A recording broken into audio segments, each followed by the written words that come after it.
প্রধান উপদেষ্টার সঙ্গে দেখা করে তাকে আমাদের উদ্বেগের কারণগুলো, আমাদের কনসার্নগুলো আমরা জানিয়েছি।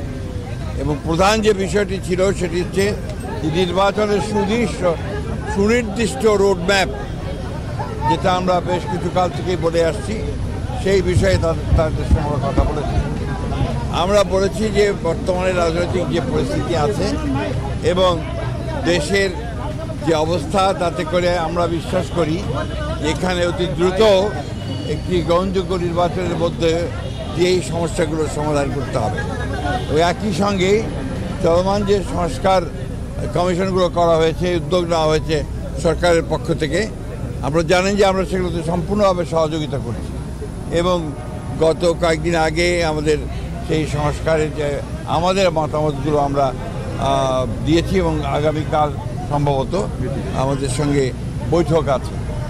আমরা খুব স্পষ্ট করে বলেছি যে যে বিষয়গুলোতে ঐকমত্য হবে সব দলগুলোর, সমস্ত দলগুলোর, সেগুলো নিয়ে আমরা একটা চার্টার করতে রাজি আছি আপনারা, এবং তারপরে সেটার উপর ভিত্তি করে আমরা বাকি নির্বাচনের দিকে চলে যেতে পারি।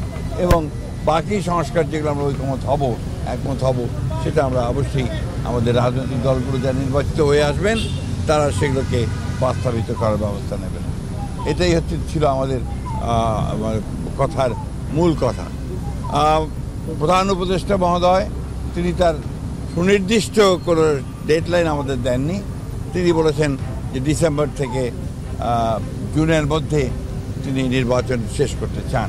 এই কথা তিনি আজকে আবার বলেছেন। আমরা একেবারেই সন্তুষ্ট নই। আমরা পরিষ্কার করেই বলেছি যে আমরা ডিসেম্বর কাট আউট টাইম, ডিসেম্বরের মধ্যে নির্বাচন যদি না হয় তাহলে দেশে যে রাজনৈতিক পরিস্থিতি, অর্থনৈতিক পরিস্থিতি এবং সামাজিক পরিস্থিতি সেটা আরও খারাপের দিকে যাবে। সেটা তখন নিয়ন্ত্রণ করা বেশ কঠিন হবে।